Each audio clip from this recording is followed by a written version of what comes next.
ஓம் சாந்தி. எல்லோரும் குஷியாக இருக்கீங்களா?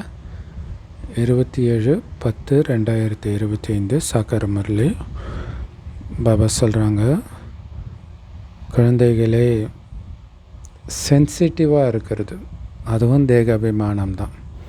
இல்லை எதுக்கு எடுத்தாலும் கோபப்படுறது, கோச்சிக்கிறது, சின்ன சின்ன விஷயத்துக்கெலாம் சண்டை போடுறது, இது எல்லாமே தேக அபிமானம் தான். ஸோ சண்டை போடுறது, அழுவுறது, இந்த அசுர பழக்கங்கள் குழந்தைகளாக உங்ககிட்ட இருக்கவே கூடாது. சுக துக்கம், மான அவமானம் எல்லாத்தையும் சகிச்சுக்கணும்.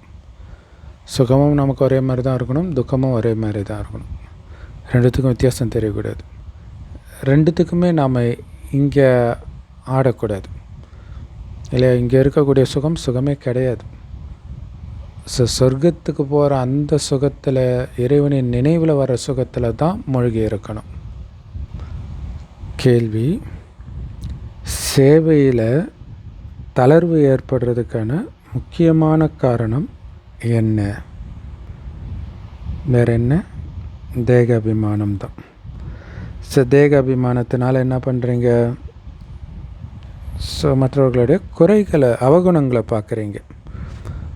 அப்போ தான் சேவையில் தளர்ச்சி வருது இல்லையா? ஒருத்தரோடு நீங்கள் சேவை செய்கிறீங்க, கண்டிப்பாக அவங்களுடைய பலகீனம்லாம் வெளிப்படும். ஸோ அதை பார்க்க ஆரம்பிச்சிட்டிங்கன்னா சேவையை ஆர்வமாக உங்களால் பண்ண முடியாது. சேவை பண்ணாலும் அவங்க இப்படிப்பட்டவங்கன்ற எண்ணத்தை எழுப்புறீங்களே, அது வாயுமண்டலத்தை கெடுத்துடும்.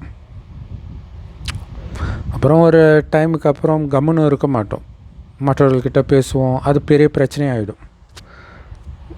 ஸோ அதனால் ஒருத்தரோடு சேராமல் இருக்கிறது கூட தேக அபிமானம் தான்றார். ஐயோ, அவங்க கூடலாம் நம்மளால் சேர்ந்து சேவை பண்ண முடியாதுப்பா, அவங்க கூட மனுஷன் இருப்பானா, என்னாலெல்லாம் இங்கே இருக்க முடியாது, இது எல்லாமே தேக அபிமானம்ன்றார். ஸோ இந்த வார்த்தை உங்கள் வாயிலிருந்து வருதுனாலே முள்ளாகிறீங்க, பாபாவுடைய கட்டளையை மீறுறீங்கன்னு அர்த்தம்ன்றார் இல்லையா? பாபா உள்ளே மிலிட்ரி பற்றி சொல்லியிருப்பார். மிலிட்ரியில் இந்த இடத்துக்கு போனால் போய் தான் ஆகணும், இந்த வேலை செய்யணும், செஞ்சு தான் ஆகணும்.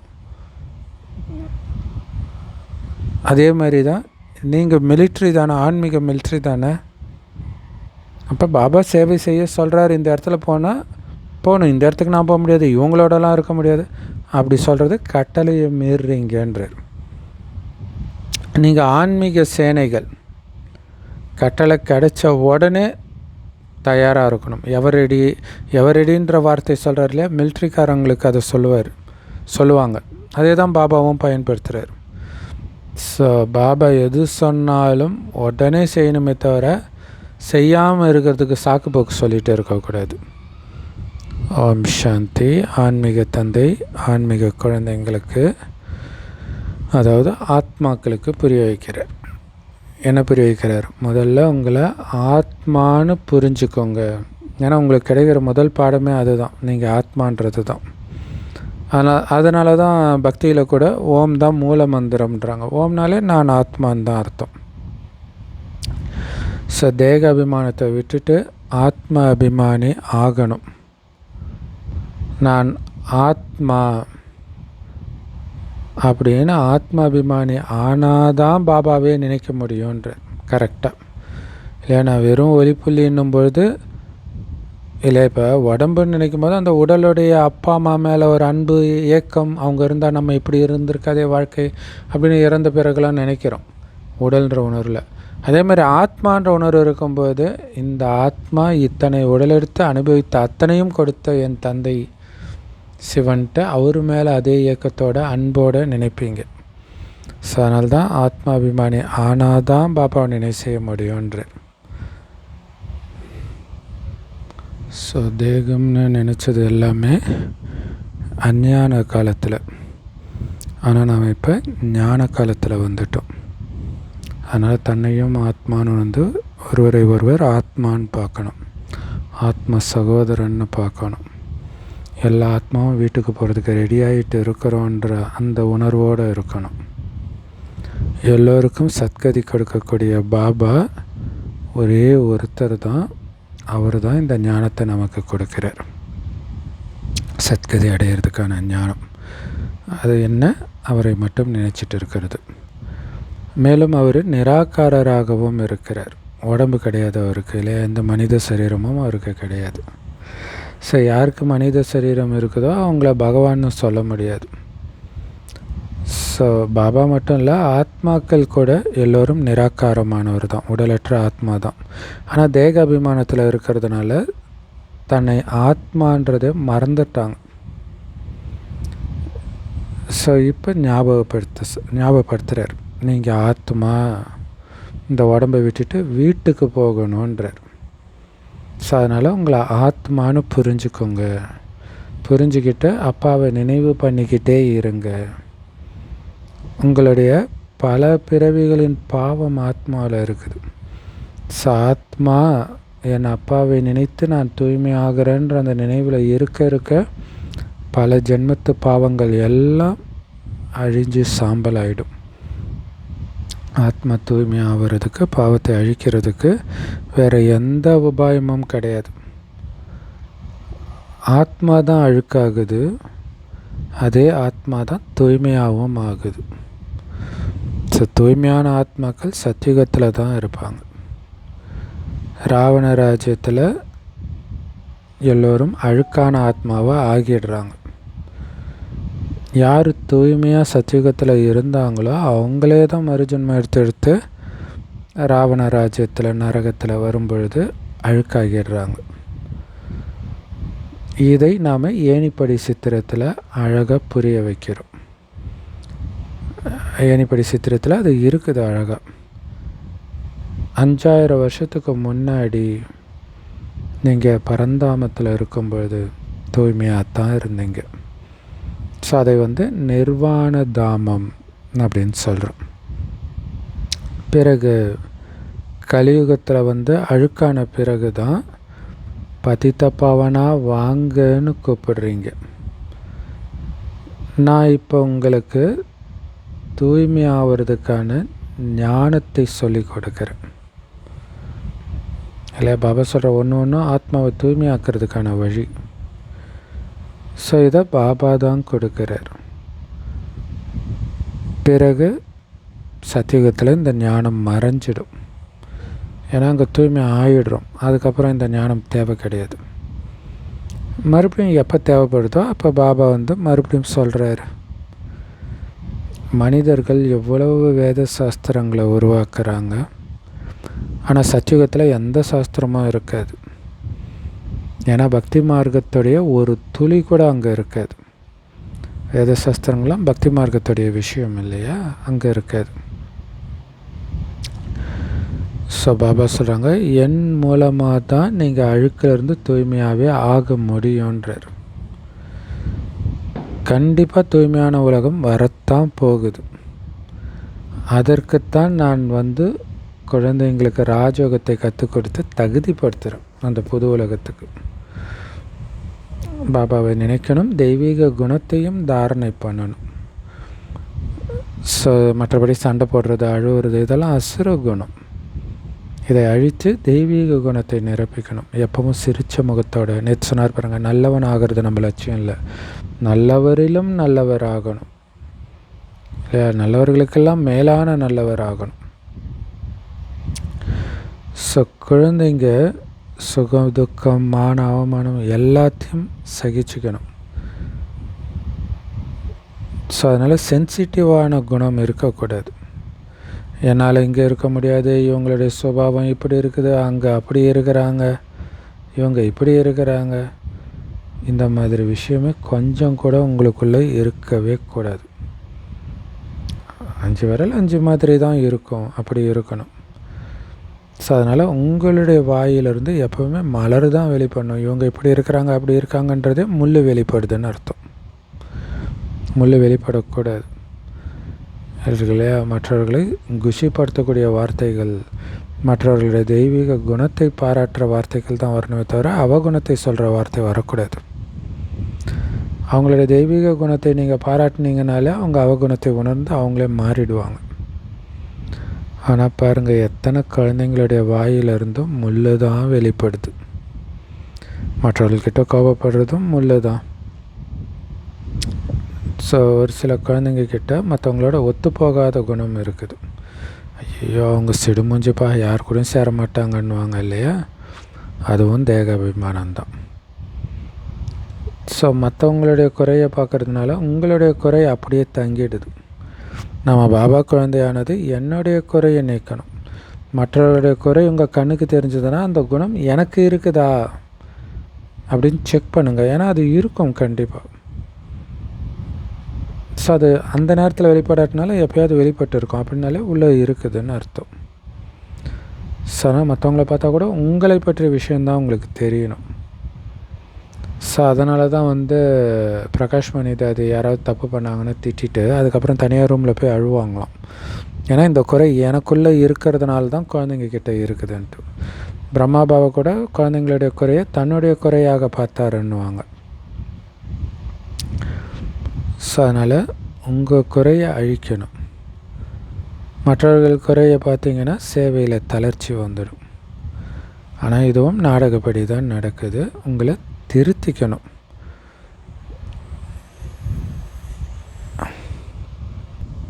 ஸோ போர்க்களத்தில் சண்டை போடுற வீரர்களுடைய கடமை எதிரிகள் கிட்ட சண்டை போடுறது தான்.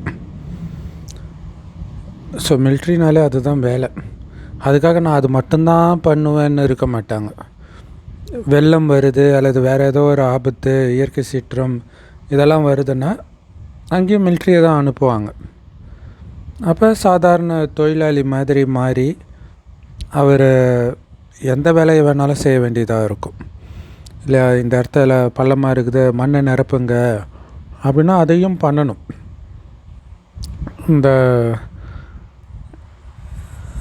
மேலேருந்து இந்த மீட்பு படையினர் வெள்ளம் வரும்போது மேலேருந்து சாப்பாடு போடுவாங்க, மீட்பாங்க. இந்த மாதிரி வேலையும் பண்ணி தான் ஆகணும். அதெல்லாம் என்னால் பண்ண முடியாது அப்படின்னு சொல்ல முடியாது. துப்பாக்கி முனையில் வச்சு அதை ஏற்றுக்க வைப்பாங்களாம். ஸோ ஏன்னா அவங்களுடைய ஒர்க் அப்படி, அதுதான் ரூல்ஸ், அதான் மிலிட்ரி ரூல்ஸுன்றது. அதேமாதிரி மிலிட்ரியில் பனிஷ்மெண்ட்லாம் அவ்வளோ கொடூரமாக இருக்குமா. அதே மாதிரி நீங்களும் மிலிட்ரிக்காரங்க தானே, ஆன்மீக மிலிட்ரி தானே சொல்கிறீங்க. அப்போ நீங்களும் சேவைக்கு கட்டுப்பட்டவர்கள். ஸோ பாபா இங்கே சேவை இருக்குன்னா உடனே அங்கே ஆஜராகிடணும். அப்படி நீங்கள் ஏற்றுக்கலைன்னா உங்களை எப்படி மிலிட்ரின்னு சொல்ல முடியும்? அது மட்டும் இல்லை, பாபா இதயத்திலையும் உங்களால் இடம் பிடிக்க முடியாமல் போயிடும் இல்லையா. இது அந்த மிலிட்ரியில் கடுமையான தண்டனை, இங்கே அப்படி உடனடியாக கிடைக்கிறது கிடையாது. ஆனால் ஏற்கனவே நம்ம தண்டனை அடையிறதுக்கு தேவையான பாவம்லாம் செஞ்சுட்டு தான் வந்திருக்கிறோம். அதிலேருந்து நம்மளை காப்பாற்றுறதுக்கு தான் பாபாவே வந்திருக்கிறார்.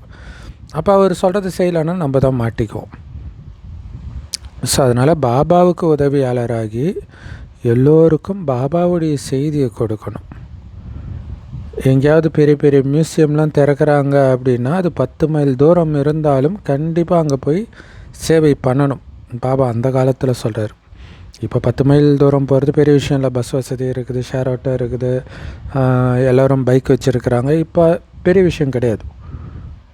ஆனால் அப்போ எந்த வசதியும் கிடையாது. அப்பயும் போகணுன்றார். ஐயோ இதுக்கு எவ்வளோ செலவாகும் அதை பற்றி எண்ணம் கூட வரக்கூடாதுன்றார். ஏன்னா மிகப்பெரிய அரசாங்கம் ஈஸ்வரிய அரசாங்கம். ஸோ அந்த அரசாங்கத்தின் கட்டளை பாபாவுடைய கட்டளை கிடச்சிருக்குது அப்படின்னா உடனடியாக அதை செய்யணும். ஒரு மிலிட்ரியில் இருக்கிறன்றது ஞாபகம் இருந்துக்கிட்டே இருக்கணும். பாபாவுடைய வலதுகரமாக தர்மராஜரும் இருக்கிறார். ஸோ பாபாவுடைய ஸ்ரீமத் படி நடக்கலைனாலே கீழே விழுந்துடுவீங்கன்றார் இல்லையா. சேவை செய்கிறதுனால மற்றவங்களுக்கு செய்தி கிடைக்கும்ன்றது மட்டும் கிடையாது. அதுவே சுய புருஷார்த்தத்துக்கு ஒரு மிகப்பெரிய லிஃப்ட் சேவை. ஏன்னா முழுக்க முழுக்க இதே பற்றி சிந்தனையிலே தான் இருக்க போகிறீங்க.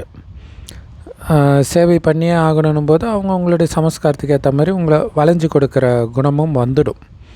ஸோ சுய புருஷார்த்தமாகவும் ஆகுது. ஸோ இதெல்லாம் பண்ணலன்னா கீழே விழுந்துடுவீங்கன்றார். அதேமாரி உங்களுடைய கண்கள் குற்றமற்ற பார்வை உடையதாக ஆக்கணும் இல்லையா. இச்சையாக யாரையும் பார்க்கக்கூடாதுன்றது தான் இங்கே ஸ்ரீமத். எல்லோரையும் அந்த சகோதர அன்போடு பார்க்கணும். காம விகாரத்தின் மீது வெற்றி அடைகிறதுக்கு தைரியம் வைக்கணும். அதுதான் தைரியமே இல்லையா. எதிர இருக்கிறவங்க காம பார்வை செலுத்தினாலும் கொஞ்சம் கூட உங்களுடைய பார்வையிலோ மனதிலோ காமம் இல்லாமல் இருக்குது பாருங்கள், அதுதான் தைரியம்ன்றார். ஸோ அப்போ நீங்கள் ஸ்ட்ராங்காக இருக்கிறத பார்க்கும்போது அவங்க தானாகவே மாறிடுவாங்க.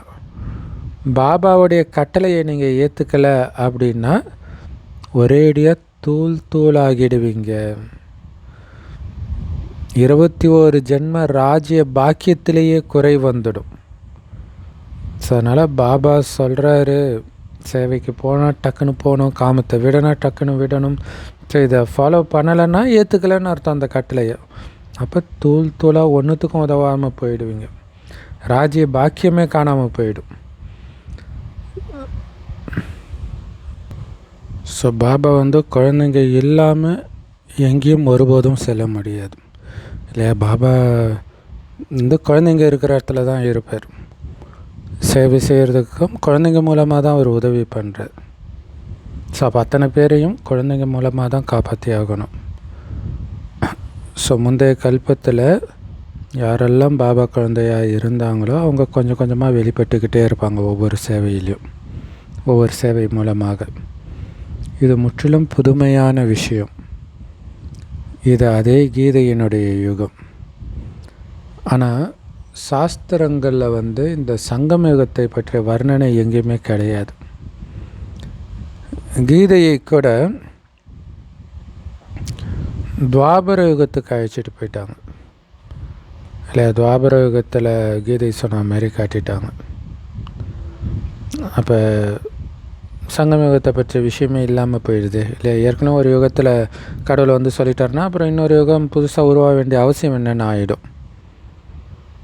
ஆனால் எப்போ ராஜயுகத்தை பாபா கற்றுக் கொடுக்குறாரோ அப்போ கண்டிப்பாக சங்கமயுகம் தானே இருக்கும்.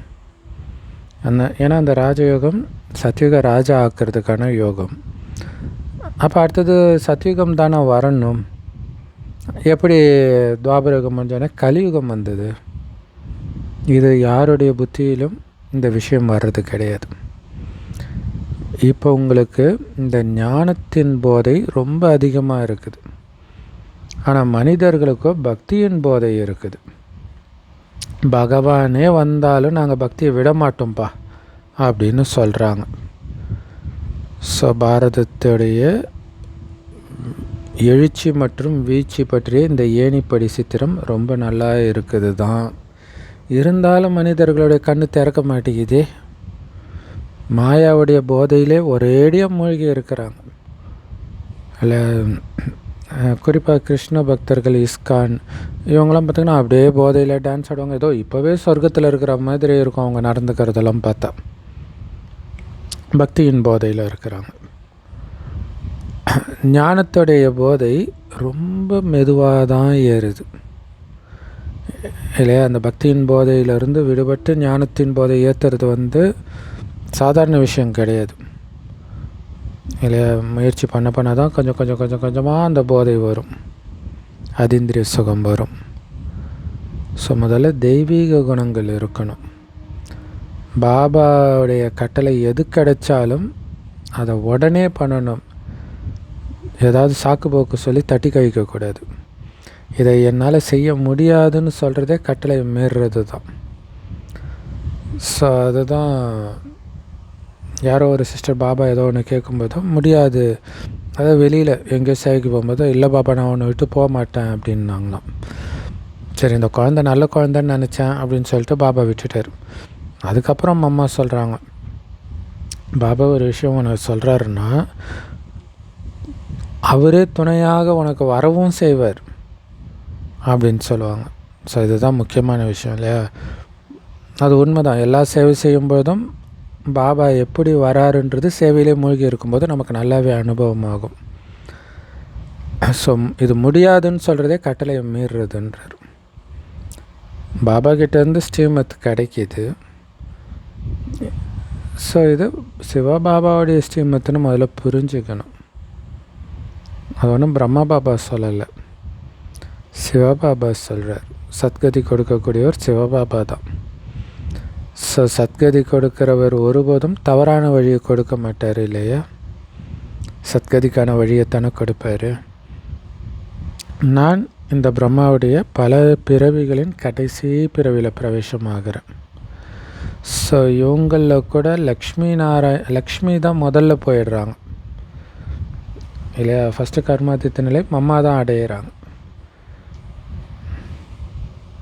ஸோ பாபா நமக்கு கொடுக்குற ஸ்ரீமத்தை முதல்ல பெண்களை முன்னாடி வைங்கன்றது தான்.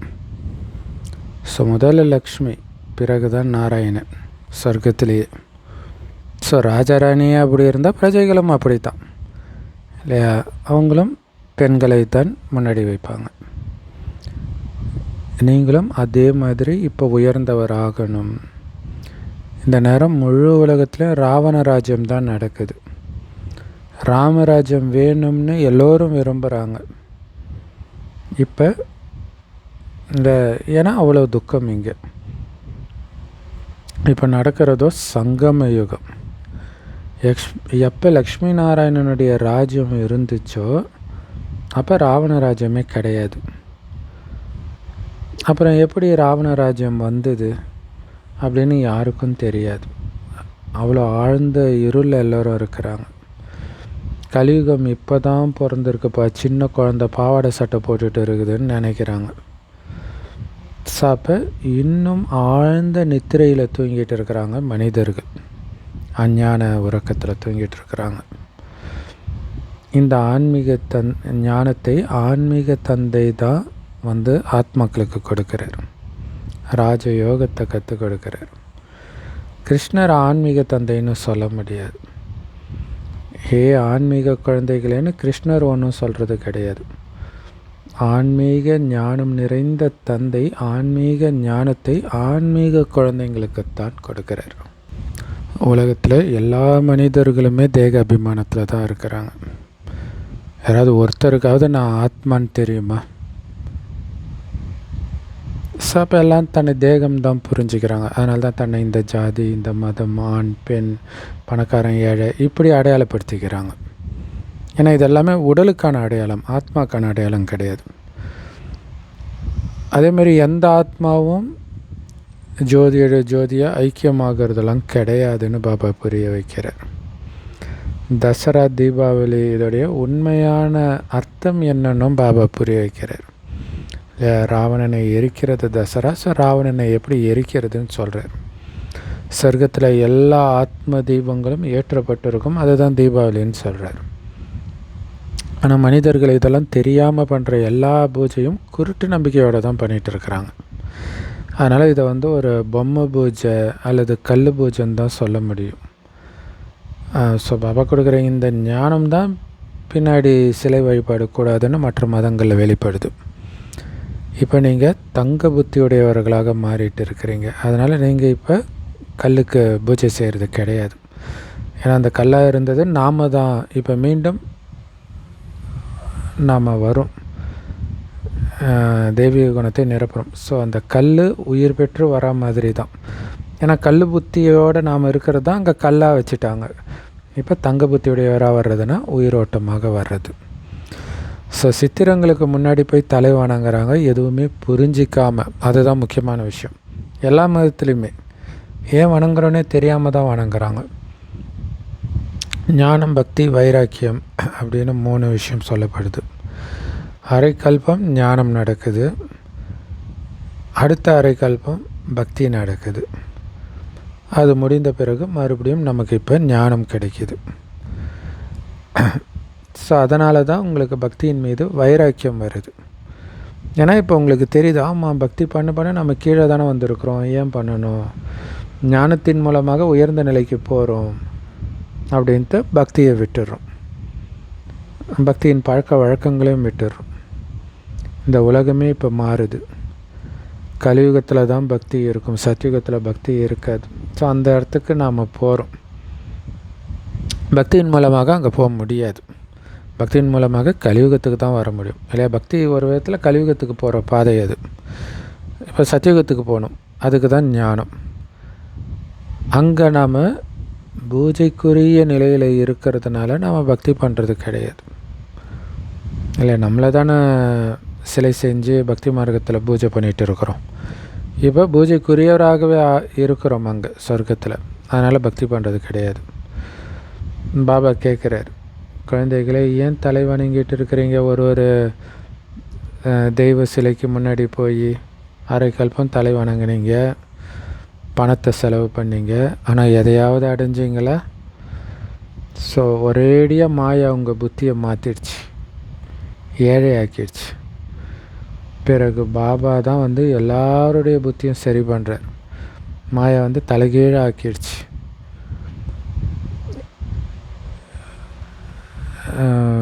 ஆக்சுவலாக கொஞ்சம் கொஞ்சமாக வெளிநாட்டுக்காரங்க ஐரோப்பியவாசிகள்லாம் கூட புரிஞ்சுக்கிறாங்க. ஆனால் இந்த பாரதவாசிகள் முற்றிலும் தமோ குணமுடையவர்களாக இருக்கிறாங்க. ஸோ அதனால் புரிஞ்சிக்க மாட்டுறாங்க. மற்ற தர்மத்தை சார்ந்தவர்கள்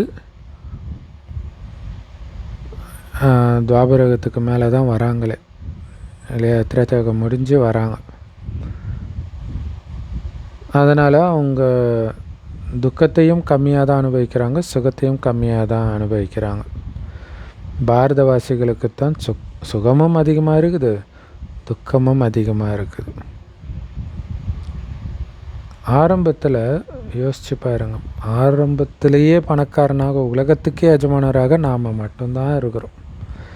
மற்ற தர்மத்தை சார்ந்தவர்களாலும் அப்படி பிறந்த உடனே பணக்காரனாலும் இருக்கிறது கிடையாதுன்றது இதுதான் முக்கியமான விஷயம் இல்லையா? பைபிள் குரான் இப்போ மகாபாரதம் ராமாயணத்தில் வந்து அவங்களுடைய ராஜ்யத்தை இழந்த மாதிரி இருக்கும். ஆனால் பைபிள் குரானில் அப்படி இருக்காது. அவங்கக்கிட்ட எதுவுமே இல்லாமல் இருக்கும். அவங்க வந்து கொள்ளையடித்து ராஜ்யத்தை உருவாக்குற மாதிரி தான் இருக்கும். அப்படி தான் நடக்குது. ஏன்னா ஆரம்பத்தில் அவங்க செல்வந்தராக இல்லை. அப்போ என்ன பண்ணுவாங்க, வெளியில் இருந்து தான் அவங்க எடுத்துகிட்டு வந்தாகணும்.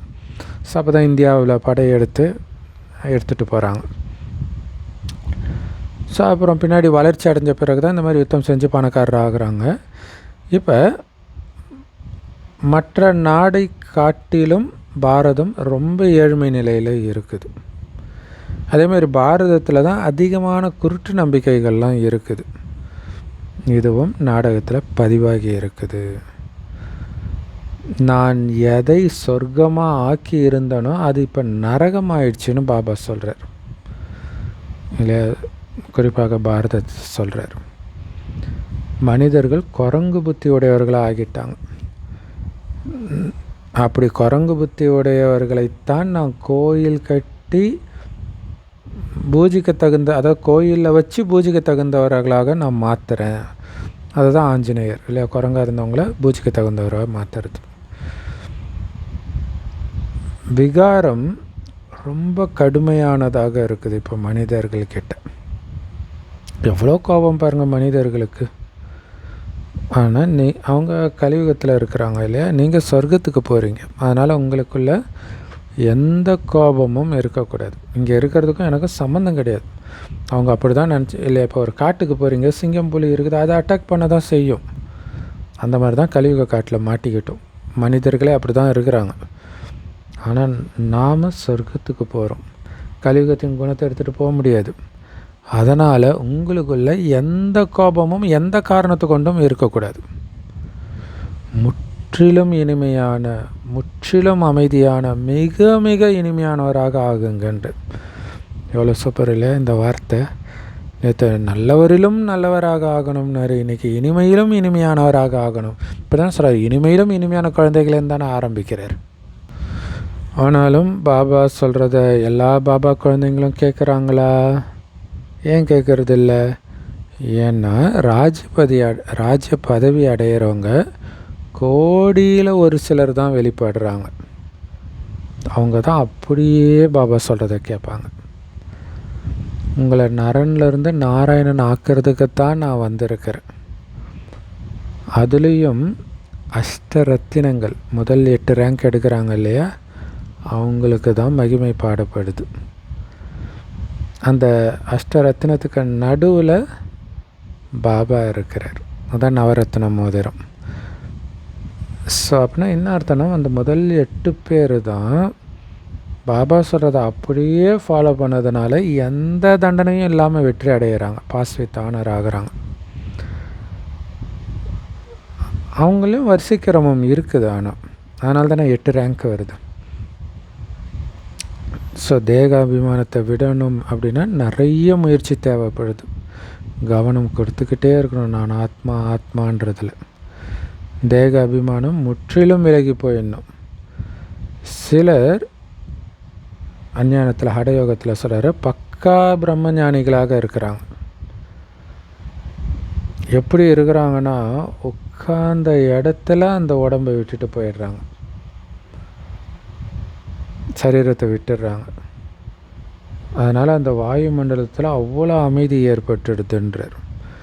இது எப்போ நடக்குதுன்னா, அதிகாலை நேரத்தில் தான் இந்த மாதிரி பண்ணுறாங்க. ஏன்னா அது ரொம்ப சுத்தமான நேரம், அதிகாலை அமிர்த வேலை. அதனால தான் நம்மளே அமிர்த வேலையில் ஏந்திரிச்சு பாபா யோகா பண்ண சொல்கிறார். பாருங்களேன், இயற்கை சீற்றம், ஆக்சிடெண்ட் எல்லாமே அந்த டைம் தான் நடக்குது. பாருங்கள், இப்போ ஆந்திராவில் அந்த பஸ் ஆக்சிடெண்ட் காலைல 3 மணிக்கு நடக்குது. ஒருவேளை அதில் பாபா குழந்தைங்க இருந்து கரெக்டாக ஃபாலோ பண்ணுற பாபா குழந்தையா இருந்து ஏந்திரிச்சு யோகா பண்ணுறாங்க அப்படின்னா, அது நெருப்பு வந்தோடனே டக்குன்னு முதலால் தப்பிச்சும் போயிருக்க முடியும். இரவு நேரத்தில் மனிதர்கள் எவ்வளோ அழுக்கான காரியத்தில், அதாவது காம விகாரத்தில் ஈடுபடுறாங்க. பிறகு காலைல ஏந்திச்சு குளிச்சுட்டு பகவான் பகவான்னு சொல்லி பக்தி செய்ய ஆரம்பிச்சிடுறாங்க. ஸோ அதனால தான் அந்த நேரம் நல்ல நேரம் அப்படின்னு பாபா சொல்கிறார். ஸோ பாபா எல்லா விஷயத்தையும் நமக்கு புரிய வைக்கிறாரு. கண்காட்சியில் முதல்ல பாபாவுடைய அறிமுகத்தை கொடுங்க, பிறகு ஆஸ்தியோடைய அறிமுகத்தை கொடுங்க.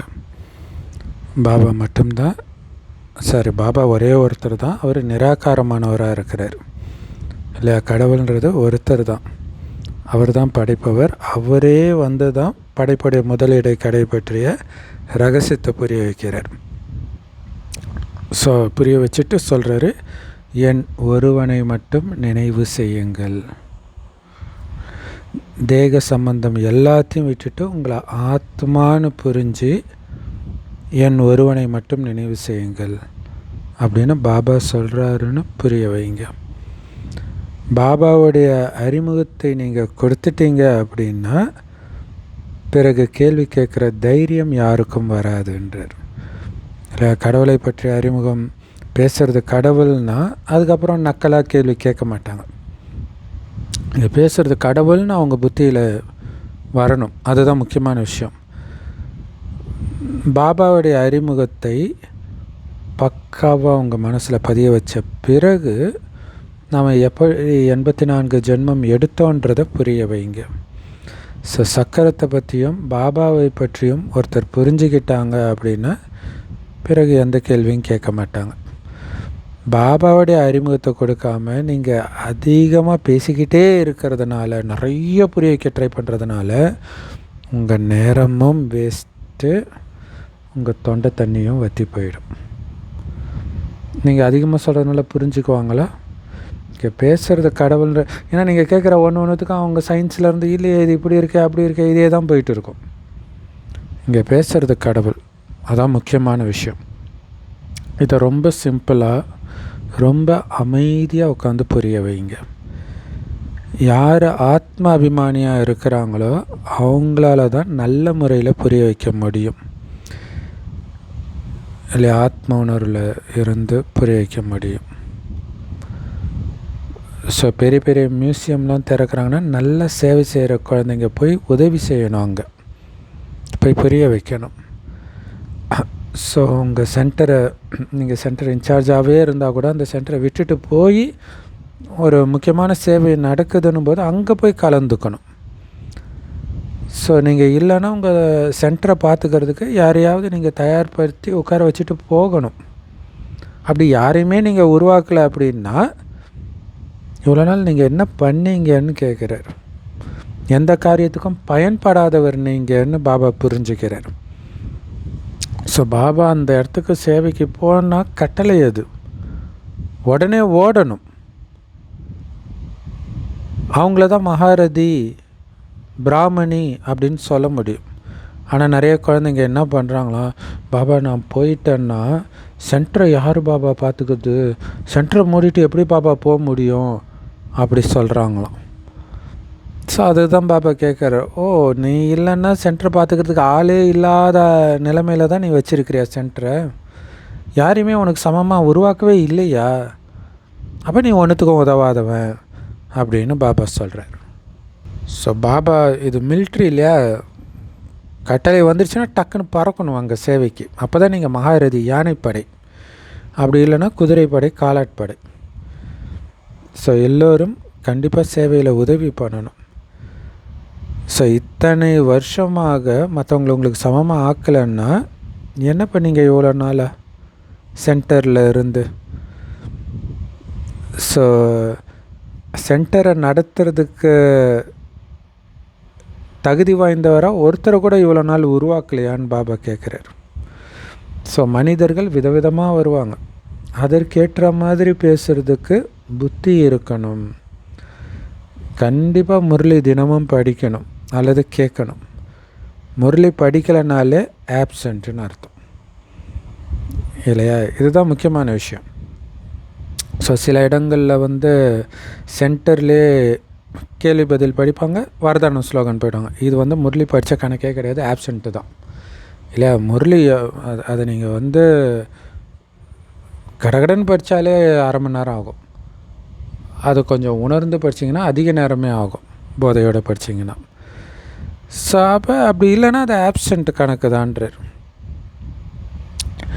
குழந்தைங்க முழு உலகத்தையும் முற்றுகையிடணும் நம்ம ராஜ்யம் இல்லை. கிறிஸ்தவர்கள் அழகாக பாருங்கள், அவங்க நாட்டை எல்லா இடத்துலையும் பிடிச்சதே கிறிஸ்தவ மதத்தை உருவாக்குறதுக்கு தானோன்னு டவுட்டாக இருக்குது இல்லையா? ஸோ எவ்வளோ ஃபுல்லாக உருவாக்கிட்டு போயிட்டாங்க. ஸோ நம்ம அந்த மாதிரி பிடிக்கிற வேலை கிடையாது, நாட்டை பிடிக்கிற வேலை கிடையாது. ஆனால் சேவை நாலாப்புறமும் நாம் பண்ணணும். முழு உலகத்துக்கும் சேவை செய்கிறீங்க தானே, முழு உலகத்துக்கான சேவை தானே பண்ணுறீங்க. ஸோ பதீத்தமான அதாவது அழுக்கான உலகத்தை தூய்மை ஆக்குறீங்க பார்த்தீங்களா, அதுக்கு பேர் தான் முற்றுகையிடுறது. எல்லோருக்கும் முக்தி ஜீவன் முக்திக்கான வழிகாட்டணும், துக்கத்திலிருந்து எல்லோரையும் விடுவிக்கணும். ஸோ நிறைய ரகசியங்களை சொன்ன அன்பான தாய் தந்தை பாப்தாதாவுக்கு அன்பு நினைவுகள் மற்றும் காலை வணக்கம். பாபா சொல்கிறாங்க, இன்றைக்கி முரளியில் ரொம்ப முக்கியமானது இது தான் இல்லையா? இனிமையிலும் இனிமையானவராக ஆகணும், அமைதியானவராக ஆகணும், ஒருபோதும் கோபப்படக்கூடாது, உங்கள் கண்களை ரொம்ப தூய்மையாக்கிக்கணும். பாபா என்ன கட்டளை கொடுக்குறாரோ அதை உடனடியாக பண்ணணும், எந்த சாக்கு பக்கம் சொல்லக்கூடாது. முழு உலகத்தையும் அழுக்கிலிருந்து தூய்மையாக்குற சேவை செய்யணும், அதை தான் முற்றுகையிடுறதுன்றாரு வரதானம். பாபாவுடைய நினைவு மூலமாக சந்தோஷம் இல்லாத இக்கட்டான சூழ்நிலையில் கூட சதா சுகம் சந்தோஷத்தை அனுபவம் செய்கிற மகாவீரர் ஆகுங்கள். அதுக்கு விளக்கம், யார் எப்போவுமே பாபா நினைவிலே மூழ்கி இருக்கிறாங்களோ அவங்களுக்கு எப்படிப்பட்ட சூழ்நிலை இருந்தாலும் எப்போவும் திருப்தியாக தான் இருப்பாங்க. ஏன்னா அவங்க ஞானத்தின் சக்தியின் ஆதாரத்தில் இருக்கிறாங்க இல்லையா? அந்த பாபா நினைவில் இருக்கிறதே ஞானத்தின் சக்தி தான். ஸோ அந்த ஆதாரத்தினால மலை போன்ற பிரச்சனை கூட அவங்களுக்கு சின்ன கடுகு மாதிரி அல்லது பஞ்சு மாதிரி தான் அனுபவமாகும், அதாவது ஒன்றுமே இல்லைன்னு தான் அனுபவமாகும். ஸோ பயங்கரமான துக்கம் கொடுக்கக்கூடிய சூழ்நிலையில் கூட யார் தன்னுடைய மனதை சுகமான நிலையில் ஒரே சீராக வச்சுருக்கிறாங்களோ அவங்க தான் மகாவீரர். ஸோ எது நடந்தாலும், என்ன வேணாலும் நடக்கட்டும், எவ்வளோ பெரிய துக்கமான விஷயமும் நடக்கட்டும், எதுவும் புதிதல்ல அப்படிங்கிற ஞானத்தோட பாபாவுடைய நினைவும் இருக்கிறதுனால அவங்க எப்பவும் ஒரே சீராக தான் இருப்பாங்க. ஸோ அதனால தான் சுக துக்கம் மானவமானம் எல்லாம் சமமாக வைக்கணும் அப்படிங்கிறார். சுகம் வந்துடுச்சுன்னா பாபா நினைக்கிறத மறந்துடுவோம், அந்த சுகத்தின் போதையில் இருப்போம். ஸோ கட் பண்ணணும். துக்கம் வரும்போது தானாக பாபாவை பிடிப்போம், சுகம் வரும்போது அது மிகப்பெரிய டேஞ்சர், எச்சரிக்கையாக இருக்கணும். ஸோ அப்படி சதா பாபா நினைவில் இருக்கக்கூடிய குழந்தைங்க கிட்ட அசாந்தியோ துக்கமோ நெருங்கவே நெருங்காது, அந்த அலை கூட நெருங்காதுன்றார் ஸ்லோகன். உங்களுடைய அந்த தெய்வீக ஸ்வரூபம், சத்தியுகத்துடைய அந்த சம்பூர்ண ஸ்வரூபம் மட்டும் எப்பவும் ஞாபகம் இருந்தால், அதில் நிலைச்சிருந்தீங்கன்னா யார் மேலேயும் வீணான பார்வை செல்லாதுன்றார்.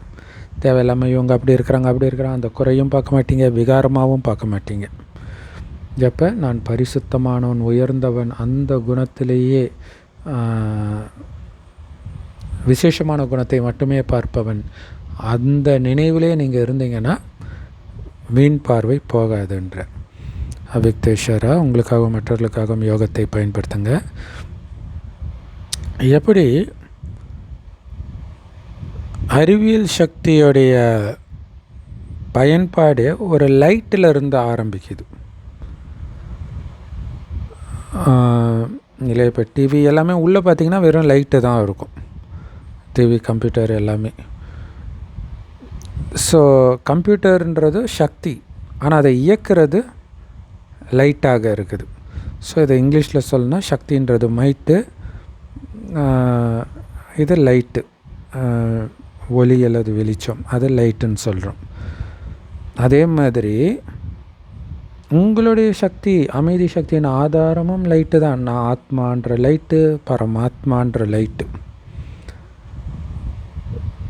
எப்படி அந்த இயற்கையான லைட்டு, அதாவது கரண்ட்டு அல்லது சயின்ஸுடைய லைட்டு, ஸ்தூல ஒளி, பலவிதமான பயன்பாட்டை நடைமுறையில் செஞ்சு காட்டுது.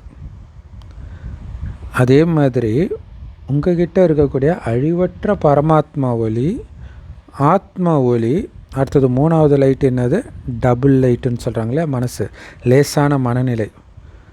இந்த மூணும் சேர்ந்துச்சுன்னா எது தான் பண்ண முடியாது, அப்படி அதிசயத்தை செய்து காட்டுங்கள் அப்படின்னு பாபா முரளி முடிக்கிறார். செம பவர்ஃபுல் முரளி, நிறைய ரகசியம் வெளிப்பட்டிருக்கு. ஸோ இதில் முக்கியமான பாயிண்ட் சொல்லணுன்னா, யாருடைய குறையும் பார்க்கக்கூடாது, இவங்களோட இருக்க மாட்டேன் அவங்களோட இருக்க மாட்டேன் சொல்லக்கூடாது. இது மிலிட்ரி, பாபா ஆர்டர் கொடுத்தா டக்குன்னு போயிடணும். அப்புறம் குறிப்பாக நாம் தான் ஆரம்பத்திலே ராஜாவாக பிறக்கிறோம், எடுத்த உடனே. மற்றவர்கள்லாம் ஒன்றும் இல்லாமல் அதுக்கப்புறம் நிறைய பேர் கூட்டம் சேர்ந்து அதுக்கப்புறம் யுத்தம் நடத்தி ஒரு இடத்த அபகரித்து அதுக்கப்புறம் தான் ராஜாவாகவே ஆகிறாங்கன்ற. இதுவே நமக்கு மிகப்பெரிய போதையை கொடுக்கணும். ஓம் சாந்தி. Love you Bap Dada. Thank you Bap Dada.